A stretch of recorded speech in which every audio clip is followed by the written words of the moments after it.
بالمصطفى بلغ مقاصدنا واغفر لنا ما مضى يا واسع الكرم يا ربي بالمصطفى بلغ مقاصدنا واغفر لنا ما مضى يا واسع الحبيب الذي ترجى شفاعته لكل هول من الأهوال مقتحم يا ربي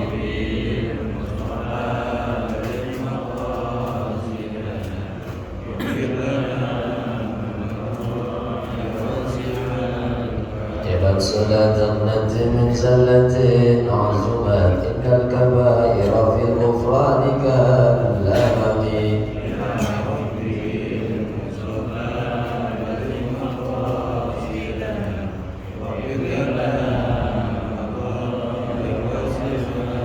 استغفر الله من قول بلا عمل لقد نسبت به نسلا لعظمي يا ربي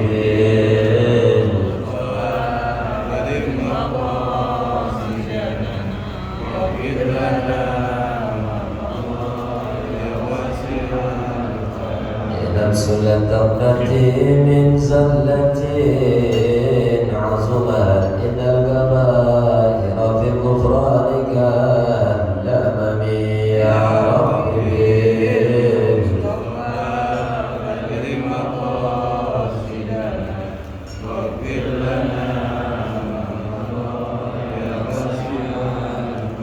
السلام عليكم ورحمة الله وبركاته.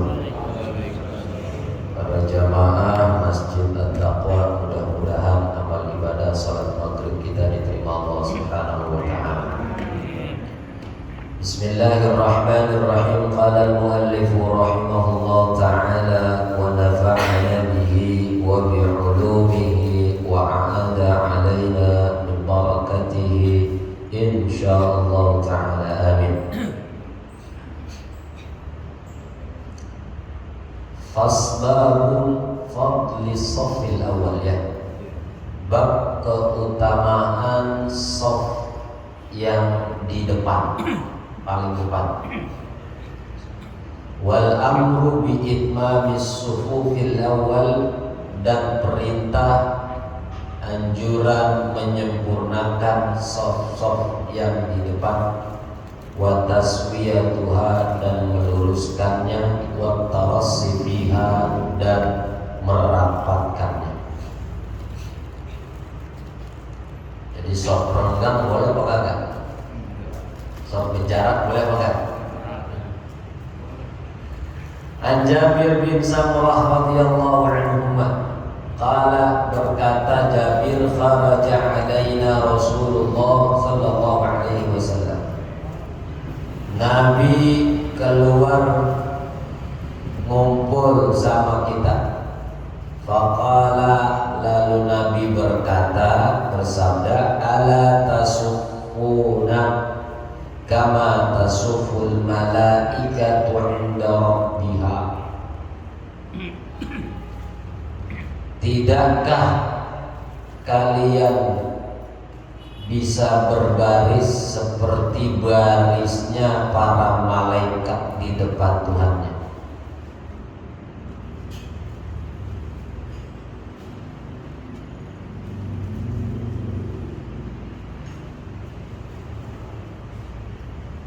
Fakulna, maka kami katakan, ya Rasulullah, wahai Rasulullah, wa kaifa tasuful malaikatu 'inda rabbiha, bagaimana model malaikat nyusun barisan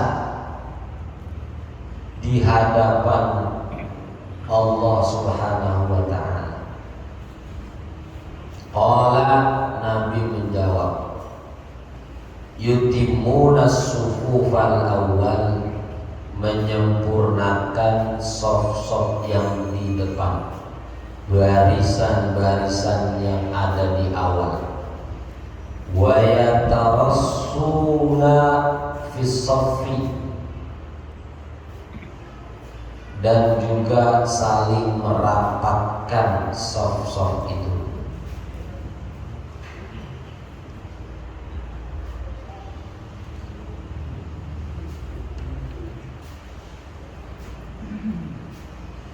Rawahul Muslim, hadis riwayat Muslim. Jadi para malaikat juga suka pada baris. Barisnya malaikat itu adalah dengan menyempurnakan barisan pertama, lalu baru barisan kedua dan seterusnya. Jadi model sholat kita itu sama kayak sholatnya para malaikat. Man bedanya sholat kita menghadap Ka'bah, sholat malaikat itu di Baitul Ma'mur. Tahu Baitul Ma'mur? Bait artinya rumah, makmur Pak Haji Makmur. Mana rumahnya Pak Haji Makmur? Ada dalam Al-Quran,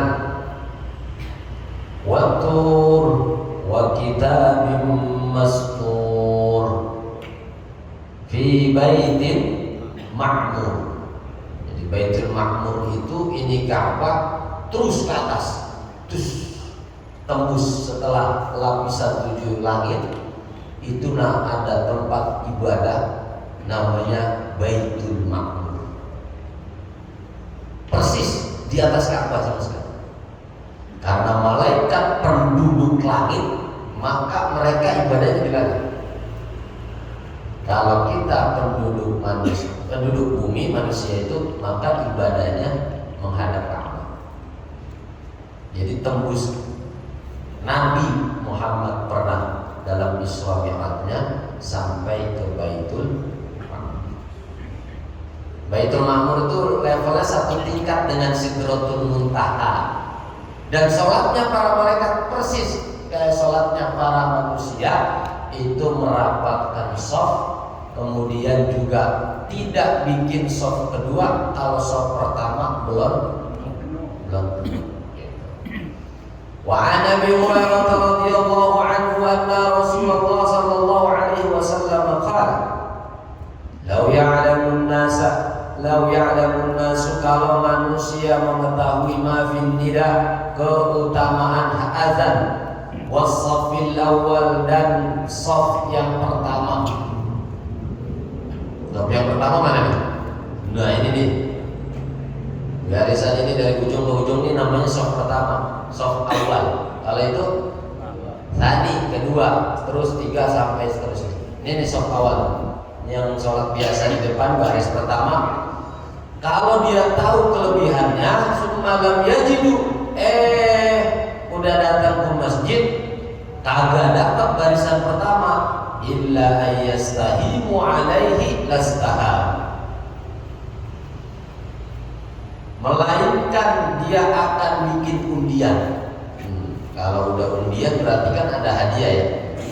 Kalau udah undian berarti pialanya besar. Kalau aja jamaah at-taqwa datang ke masjid buru-buru berebutan shaf yang pertama, itu pasti akan bikin kocokan arisan.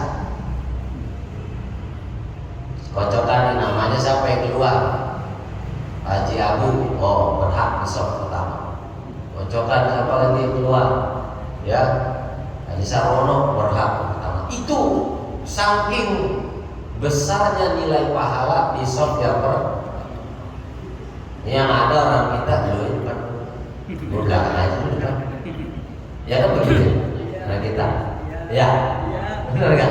Yang ada yang suruh-suruhan, kosong, dorong-dorongan. Padahal itu di depan pahalanya sangat. Wa anhu qala Rasulullah sallallahu alaihi wasallam. Bagaimana aturan shaf? Kan kadang-kadang ada masjid jamaahnya ada perempuan juga, benar kan? Aturannya gimana? Kata Nabi khairu sufufir rijal awwaluha, sebaik-baik barisan para laki itu di depan.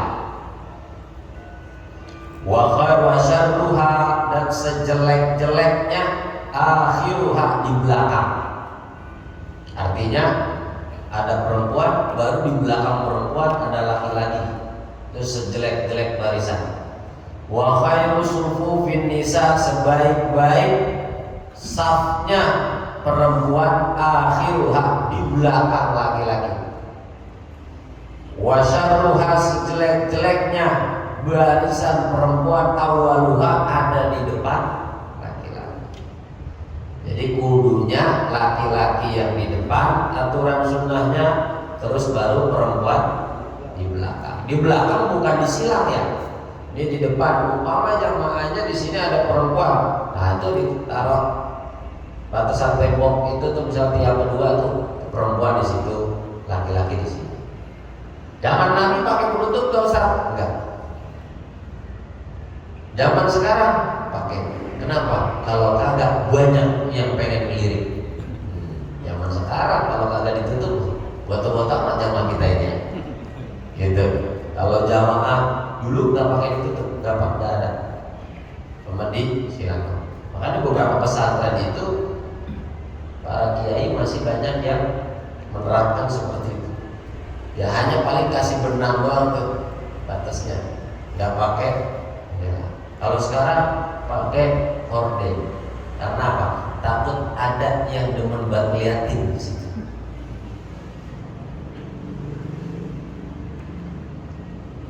Jadi perempuan di mana? Kalau di atas, di samping atau di belakang? Atas.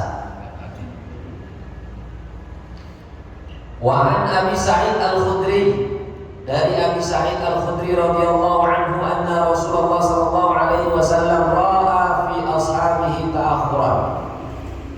Nabi melihat beberapa sahabat datangnya belakangan. Ada kemunduran. Faqala, lalu Nabi berkata lahum, kepada mereka. Jadi emang kalau sekarang ada jamaah nungguin soft itu rapat dulu, rapi dulu, udah sempurna dulu baru dia. Kan ada mulai begitu. Padahal dia datang dari azan, cuma nunggu imam mulai, nunggu soft pada kumpul baru dia di belakang. Nah ini juga dulu ada. Berarti ada ilmunya dari sahabat dulu. Mungkin ikutin sahabat yang modelnya begini nih. Dulu ada di zaman Nabi sahabat yang kalau mau sholat nungguin soft itu udah pada rapat dulu di belakang aja. Nungguin aja. Kita kalau udah penuh baru aja. Udah mulai baru. Nah ini biasanya paling sering di tempat kita kalau Ramadan. Ya belajar dulu. Kalau udah inatoina baru berdiri. Ya kan? Kalau udah mulai surah baru berdiri ya. Iya. Kalau udah mulai surah baru berdiri, nungguin di belakang. Nah dulu di saat zaman sahabat juga ada. Jadi kalau nanti ditanya sama Allah, mau ngapain teh kalau sholat itu nungguin imam mulai baca baru masuk ke barisan, ngikutin sahabat yang dulu ya Allah. Kata Nabi begini, taqaddamu, maju pada maju, fa'atimu bi, sempurnain bersama saya, dekat sama saya sih. Wal yatamma bikum man ba'dakum, baru nyempurnain lagi yang setelahnya. La yazalu qaumun yata'akhkharuna hatta yu'akhkhirahumullah. Kalau ada kaum masyarakat yang demen softnya di belakang. Jadi misalnya ini ada dua baris, dia demennya sholatnya di belakang. Agak apa sah masa? Batasannya 3 hasta. Kurang lebih kalau dihitung 40 meter. 40 meter. Selama masih dia bisa melihat imam dalam jarak 40 meter, dia boleh bermakmum di situ. Ini kalau dari sini 40 meter mana? Sampai TK ya? Nah, itu misalnya TK itu tengah-tengah, ya. Dia jamaah di situ sampai kedengaran sampai sana, dia juga bisa melihat makmum yang terakhir itu sah. Ini secara fikih sah. Dulu juga udah ada, cuman sama Nabi dianjurin maju sini, jangan jauh banget, agak kelihatan. Nanti ketinggalan apa namanya makmum deh. Itu boleh. Maka saya juga termasuk orang yang pernah sholat Jumat dari rumah Abi ya, rumah Pak Kiai itu ada garasi mobil, saya buka gerbang, di situ ada gerbang, ada gerbang masjid juga. Biasanya jamaah Jumat itu hanya sampai sendal situ tuh, kan ada renggang. Karena panas, kalau Jumat panas ya, saya nyari adem di belakang. Tapi saya masih mau lihat syarat makmum masih boleh ngikutin imam di masjid walaupun dari rumahnya dia melihat makmum yang terakhir sejauh mata memandang. Tapi kalau dia nggak melihat, cuma ngandelin dengar speaker, ini nggak boleh. Mentang-mentang rumah setempelan sama masjid, speaker kedengeran ke masjid, dia jamaahnya dari dalam kamar rumah, ini nggak boleh.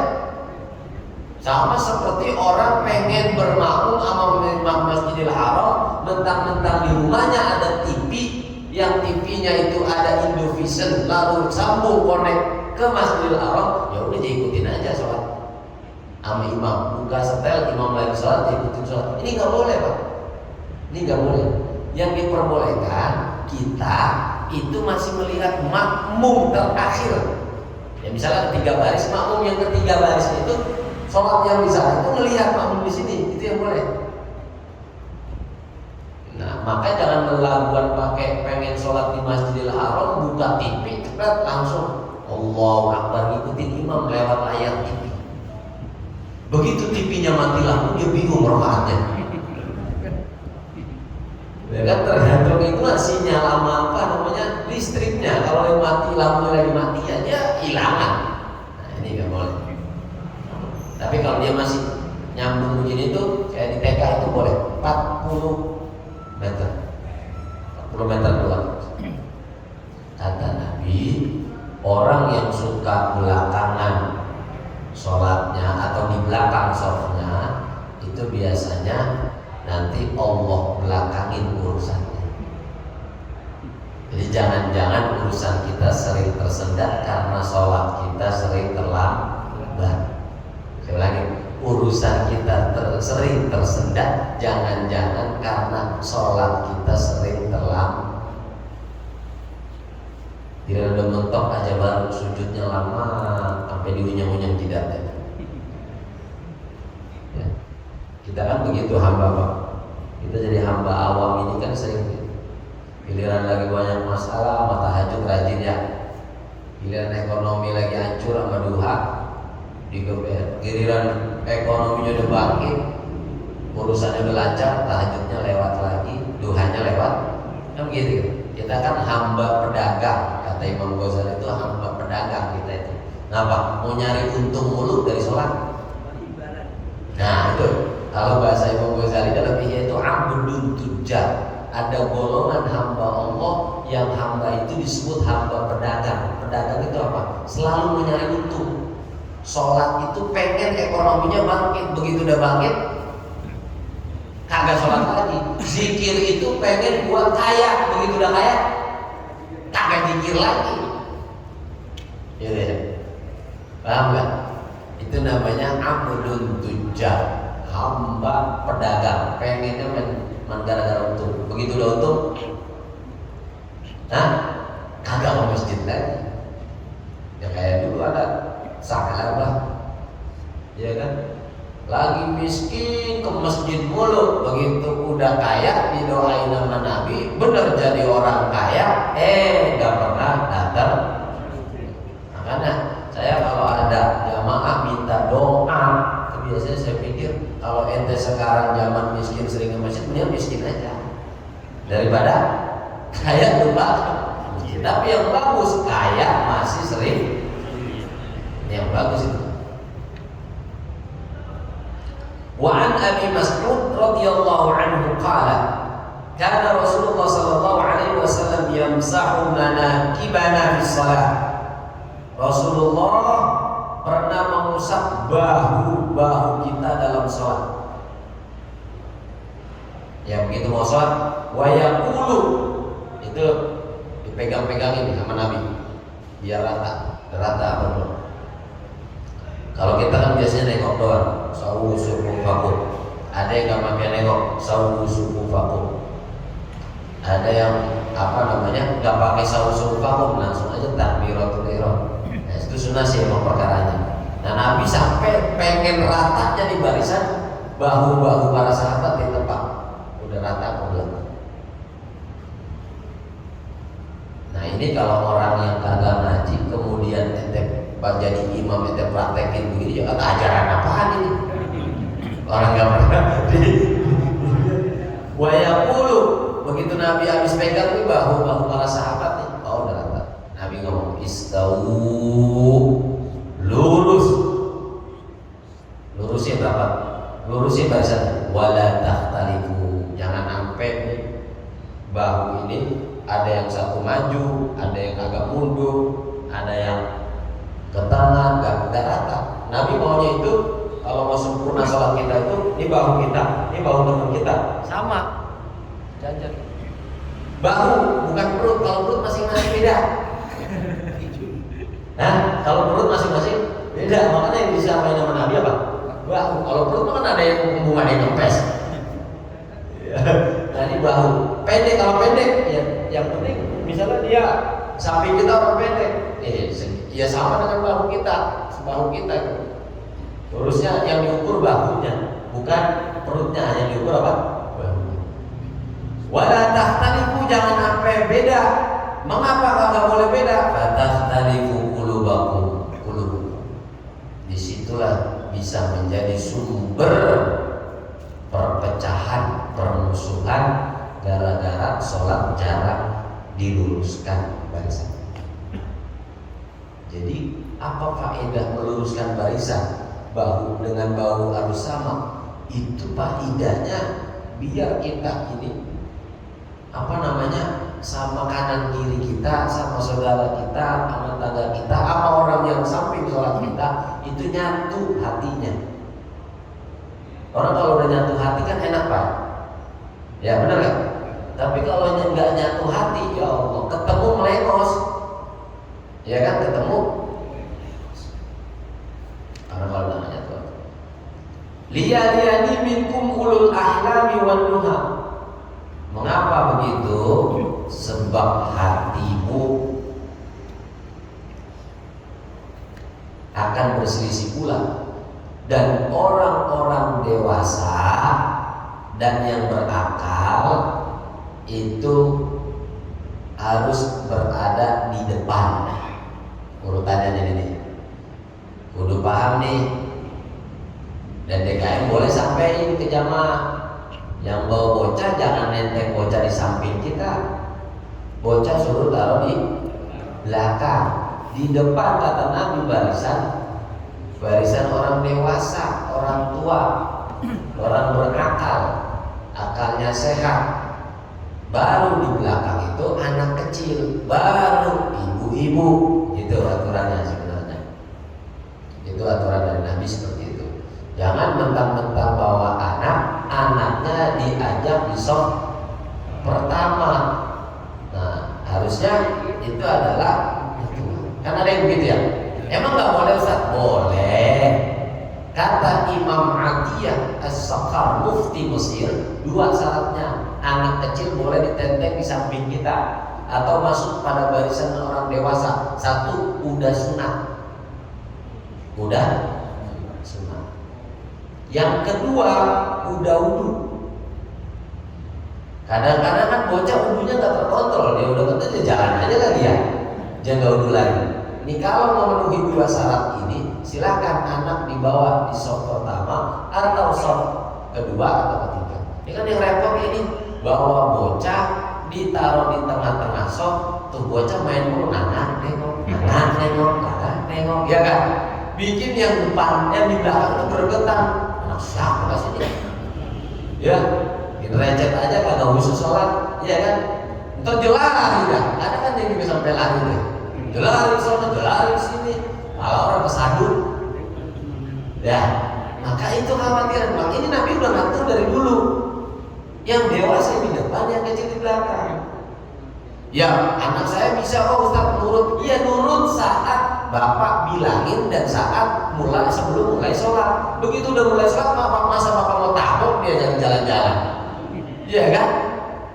Paling bapak jawabannya nanti kalau udah selesai. Iya, ini kadang yang jadi muskil di situ. Jadi mengganggu yang lain sedang sholat. Tapi anak memang perlu dibawa ke masjid, jangan dilarang. Bocah kalau berisik biarin, diomongin lagi, diingetin terus aja.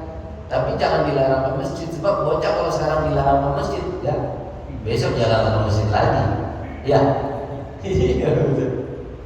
Summa alladziina yalunahum summa alladziina yalunahum. Kemudian ya udah sesuai umur, sesuai usia. Wa an Anas radhiyallahu anhu qala Rasulullah sallallahu alaihi wasallam sawwu sufufakum. Ratakan saf kalian. Sawwu itu artinya ratakan. Sabbih isma rabbikal a'la alladzi khalaqa fasawwa. Itu artinya meratakan. Sufufakum, saf-saf kalian. Fa inna taswiyatas saffi, karena meluruskan barisan, meratakan barisan, min tamamis shalah, daripada bentuk kesempurnaan sholat. Muttafaqun alaih. Ini yang biasa dipakai sama imam. Sawwu sufufakum, fa inna taswiyatas sufuf min tamamis shalah. Fa inna taswiyatas saffi min tamamis shalah, boleh. Wa fi riwayatin tuh kan, makanya ada yang fa inna taswiyatas sufuf, ada yang fa inna taswiyatas saffi min tamamis shalah. Apa bedanya Ustaz? Kalau sufuf jamak, kalau saffi itu mufrad. Shaf satu barisan, sifani dua barisan, sufufun baris-barisan, bentuk-bentuk barisan.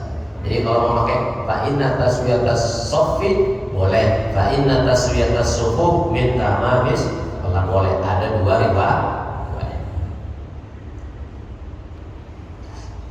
Wa anhu qala, dan dari Anas berkata, uqimatis shalah, waktu itu iqamat udah dikumandangkan. Fa akhbara alaina Rasulullah sallallahu alaihi wasallam biwajhi, maka menghadap kepada kita Rasulullah dengan wajahnya. Jadi biar jadi imam kudu tahu juga ilmunya, ya. Sebelum mulai sholat, Nabi juga ngadep kepada para makmum, ya, dengan baca itu sawwu sufufakum, lurus rapat. Kalau susah pakai bahasa Indonesia nggak apa-apa. Itu bukan bagian dari sholat, tapi bagian untuk menyempurnakan sholat. Kalau bagian dari sholat nggak boleh pakai bahasa Indonesia, sebab sholat itu semuanya pakai bahasa. Kata Nabi, aqimu sufufakum wa tarasu, tetaplah engkau semua mendirikan saf-safmu dan rapatin saf-saf kalian. Fa inni arakum min wara'i dhahri, karena sesungguhnya aku melihat kalian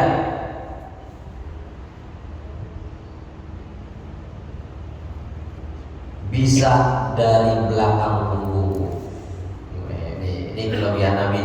Rawahul Bukhari, hadis riwayat Bukhari dan Muslim bima'na. Nabi itu bisa melihat orang yang di belakangnya. Nabi bisa melihat orang yang, kalau kita yang di depan aja masih suka kagak kelihatan, apalagi yang salah satu kelebihan Nabi itu yang dibilang manusia, tapi tidak seperti manusia biasa. Nabi itu kalau lagi sholat tahu di belakang itu siapa, tahu di belakang ada siapa aja yang ikut sholat sama Nabi. Ini kelebihan Nabi. Fa inni arakum, aku bisa melihat kalian wara'al dhahri, di belakang punggung saya. Gak pakai nengok, Nabi bisa melihat, bisa tahu siapa aja orang yang sholat. Itu kelebihan Nabi.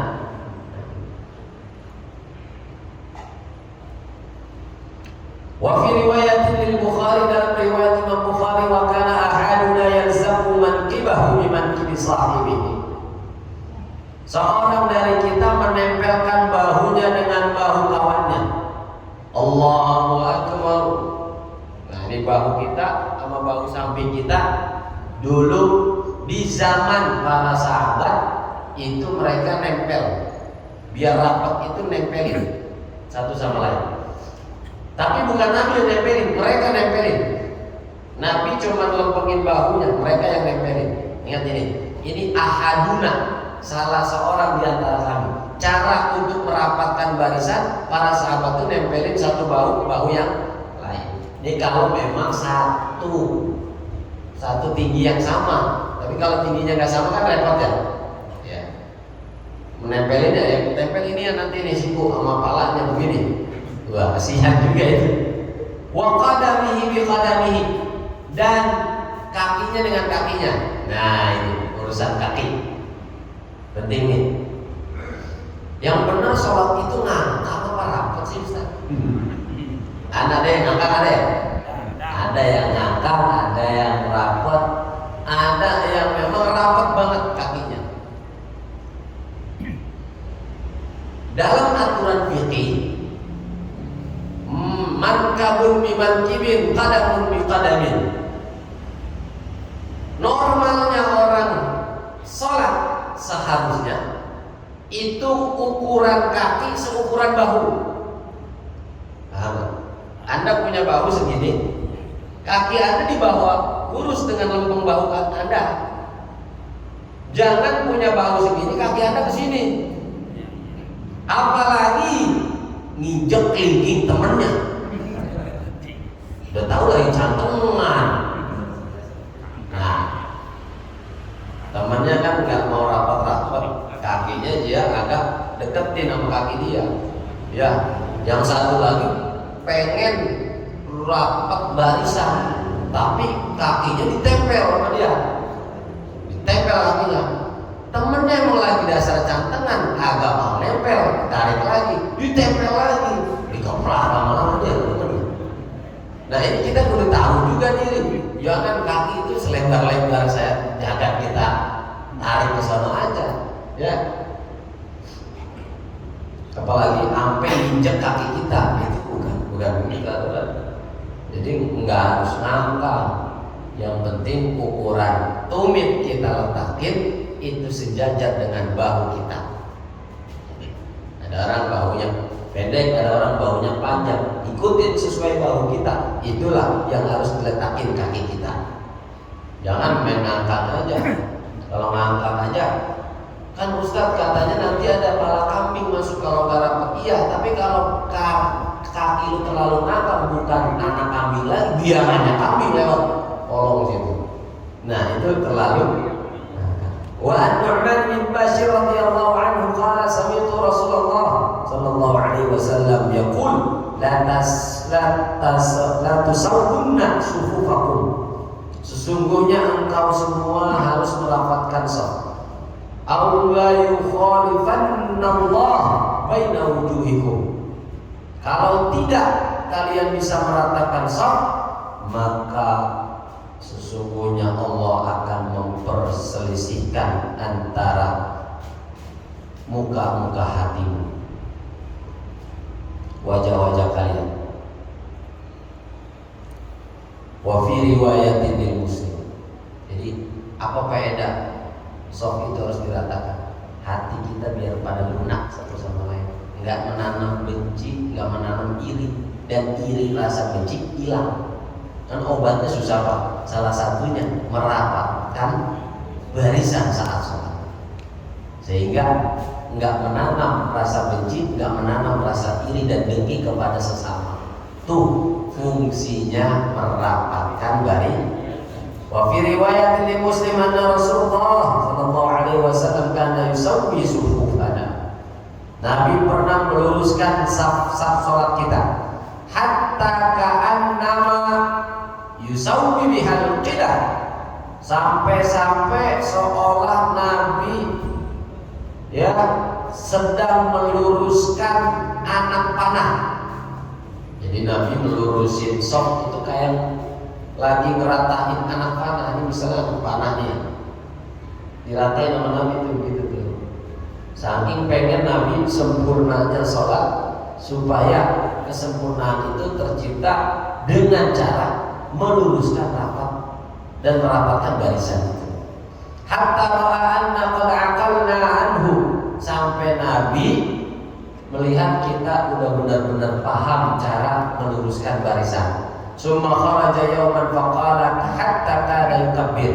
Kemudian Nabi keluar satu hari dan berdiri sampai mau menjelang takbir. Fara'a rajulan badiyan sadruhu min as-saf. Nabi lihat ada orang Badui, orang kampung, dadanya agak maju dari barisan, dadanya agak maju. Misalnya kakinya sama dadanya itu gak lurus, agak ke depan gitu dadanya, menggusungkan dada. Qala, Nabi ngomong komentar begini, faqala ibadallah Allah lastu sawunna sufufakum aw la yukhalifanna Allah baina wujuhikum. Ibadallah, lurusin barisan kalian. Kalau kagak, itu kalian akan sulit jadi orang yang akur satu sama lain. Gitu mas. Sulit akan akur satu sama lain. Karena apa? Tidak terbiasa. Jadi gampang cara ngakurin orang itu, sering juga meluruskan barisan.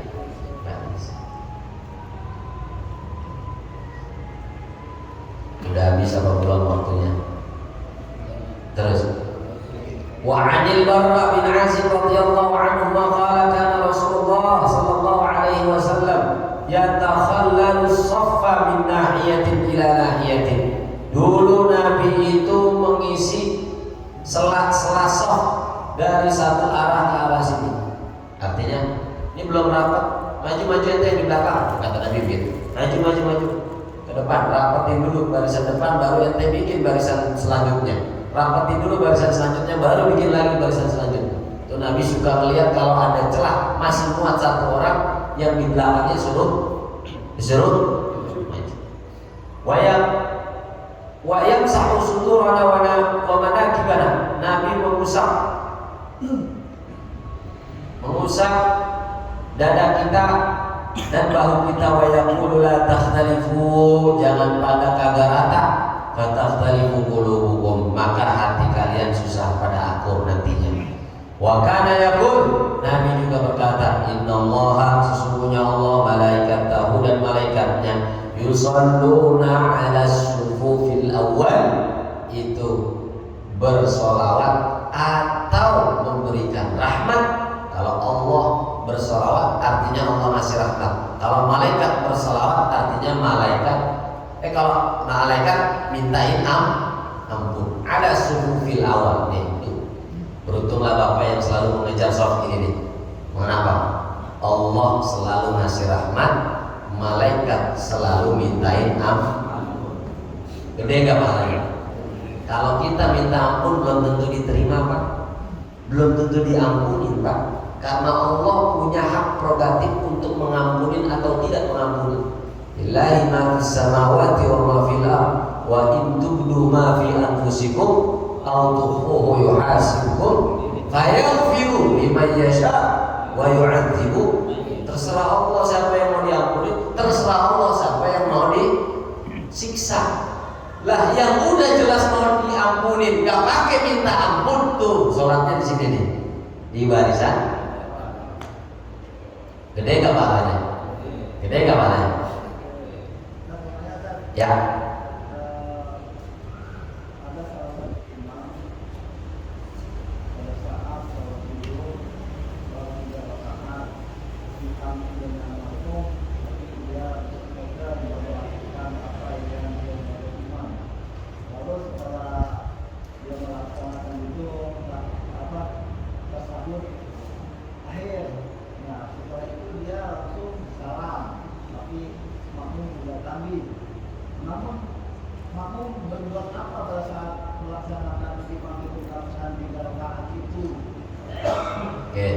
Udah pada dengar pertanyaannya?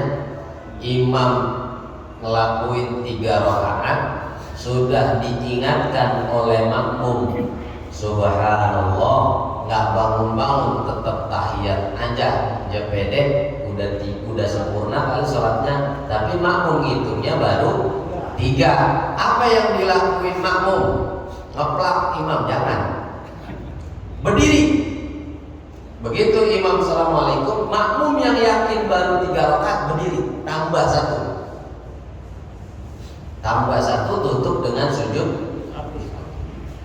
Makmum yang yakin udah 3 rakaat, ya ikutin sama makmum, ikutin imam. Udah sempat, mungkin imam udah yakin 4. Tapi setelah kita sudah sempurnain nambah 1, kita ingetin, bang, ente kurang 1 rakaat, gitu. Nah, ente kurang 1 rakaat. Nah, nanti dia gimana? Kalau dia belum banyak ngomong, jaraknya dekat, dia boleh nambah langsung sebagai imam, berdiri lagi nambah 1 rakaat untuk sujud sahwi.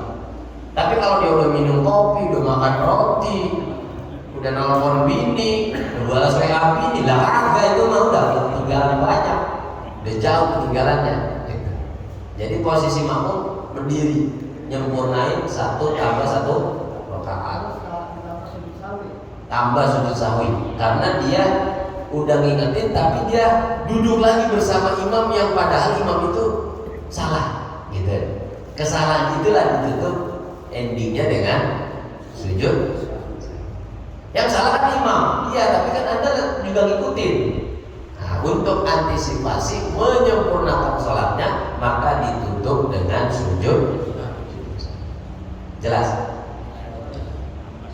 Begitu imam, assalamualaikum warahmatullahi wabarakatuh, udah berdiri semua ini. Dia mikir sendiri kan? Nah, dia berdiri lagi akhirnya, disempurnain sholat. Wa 'an Ibnu Umar radhiyallahu anhu anna Rasulullah sallallahu alaihi wasallam. Udah habis ini waktunya. Udah ya? Wallahu a'lam bissawab.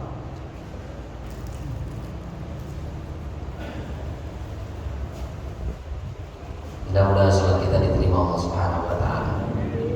Fatihah.